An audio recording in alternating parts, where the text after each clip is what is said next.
Ja, hallo und herzlich willkommen zu unserem neuen Online-Videokurs. Mein Name ist Rudi Ziebart und es geht um Umkehrungen des Dreiklanges. In unserem letzten Video, die Dreiklänge, hatten wir immer nur die Grundformen behandelt. Die Grundform ist dann, wenn der Grundton unten ist hier. Jeden dreistimmigen Akkord kann man zweimal umkehren. Ich ziehe das C nach oben, dann kommt ein Sechstakkord raus, weil halt vom E zum C eine Sechste ist, und die zweite Umkehrung des E wird nach oben gesetzt und dann kommt ein Quartsextakkord raus. Also Grundform, erste Umkehrung, zweite Umkehrung. Grundform, Sechstakkord, Quartsextakkord. Wie heißen die Sechstakkorde von F-Dur? Ich ziehe das F nach oben und dann kommt raus A, C, F. Wie heißt der Sechstakkord von B-Moll? Ich ziehe das B nach oben und dann ist der Sechstakkord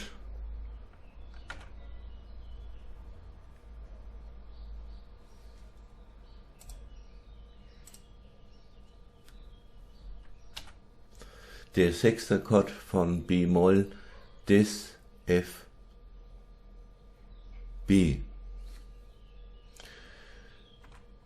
Wie heißt der Sechstakkord von G-Moll? Das ist dann BDG. Wie heißt der Sechstakkord von E-Dur? Gis-HE. Wie heißt der Sechstakkord von C-Moll? SGC. Wie heißt der Sechstakkord von A-Dur? A-Cis-E. Wie heißt der Sechstakkord von H-Moll? D-Fis-H. Und wie heißt der Sechstakkord von Dis-Dur?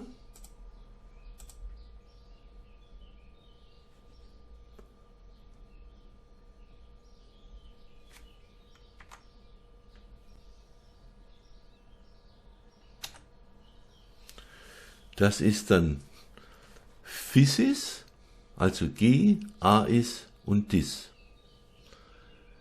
Es ist ein Dis-Dur-Akkord. Wie heißen die Quartsextakkorde von H-Dur?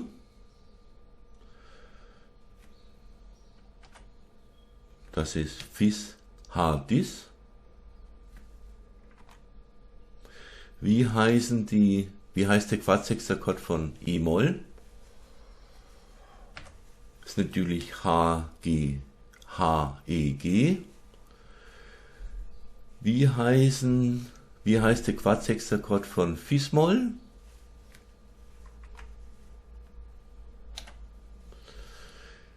Cis-Fis-A. Wie heißt der Quartsextakkord von A-Moll? EAC. Wie heißt der Quartsextakkord von B-Dur?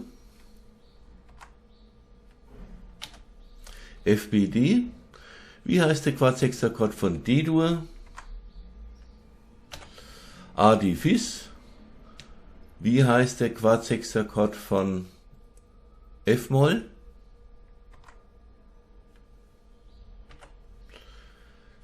C-F-As.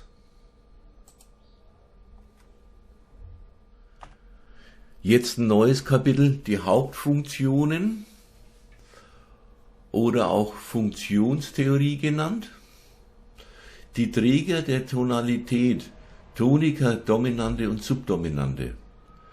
Die Toniker steht in Dur auf der ersten Stufe. C, E, G, wird mit T abgekürzt.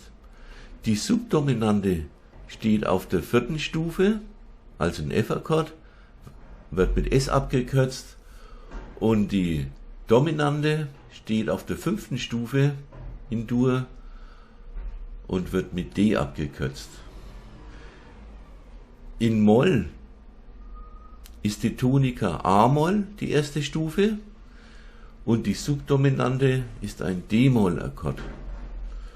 Und die Dominante ist bei einem harmonischen Moll ein Dur-Akkord, in dem Fall E-Dur.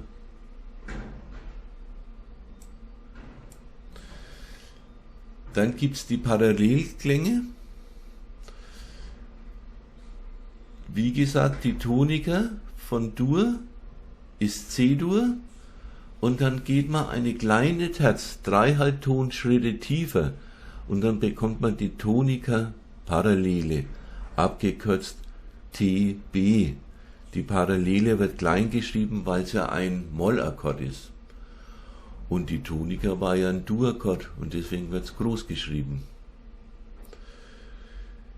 Die Subdominante ist wie gesagt F-Dur.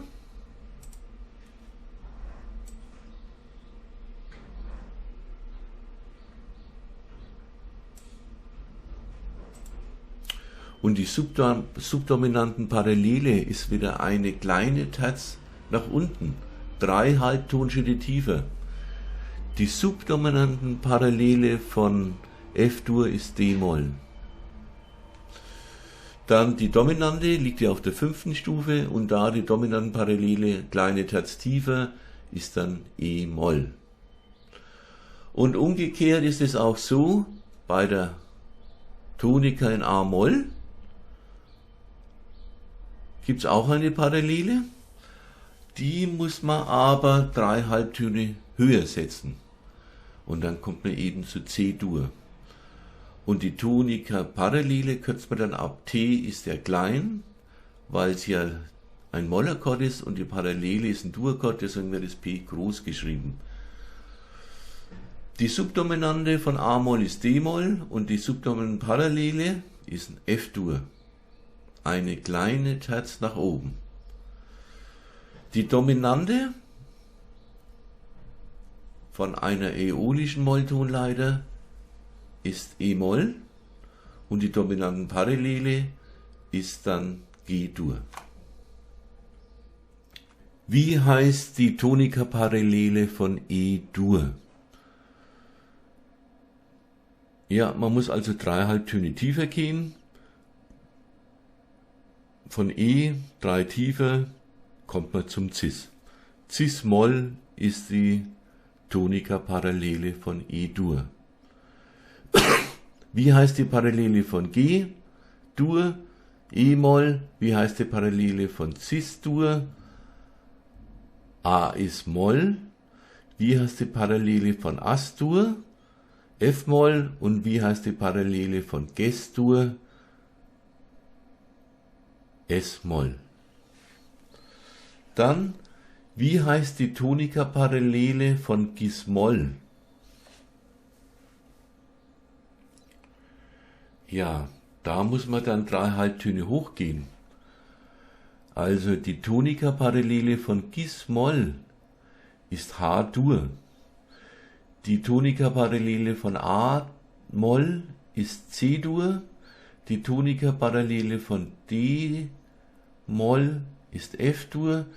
Die Tonika Parallele von C-Moll ist S. Und die Tonika Parallele von As-Moll ist Ces-Dur.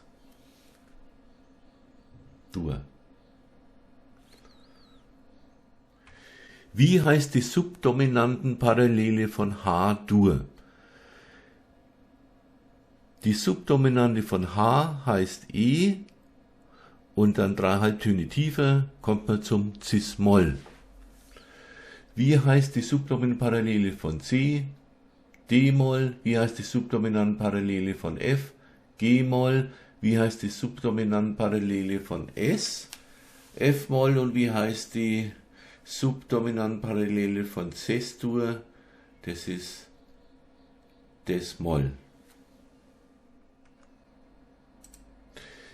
Wie heißt die Subdominantenparallele von Fis-Moll? Die Subdominantenparallele von Fis ist die 4. Stufe, das wäre H-Moll und dann 3 Halbtöne höher. D-Dur ist die Subdominantenparallele von Fis-Moll. Von H-Moll ist es G-Dur, von Dis-Moll ist es H-Dur, von G-Moll ist es S-Dur und von B-Moll ist es Ges-Dur.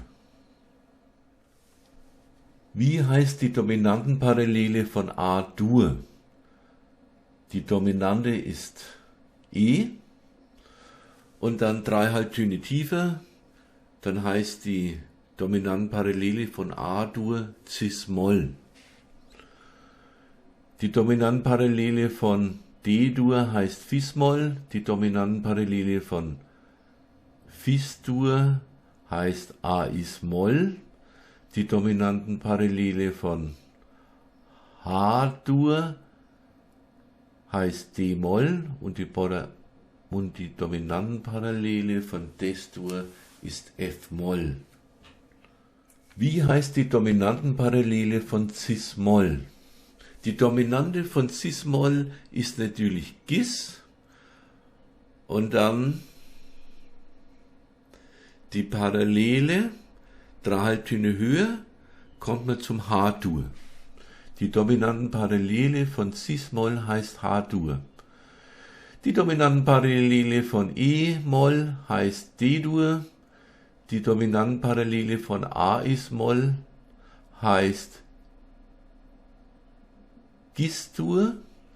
Die Dominantenparallele von F-Moll heißt S-Dur und die Dominantenparallele von S-Moll heißt Des-Dur. Ja, wenn ihr wollt, schickt mir eine E-Mail und ihr bekommt dann die PDF-Datei zugeschickt.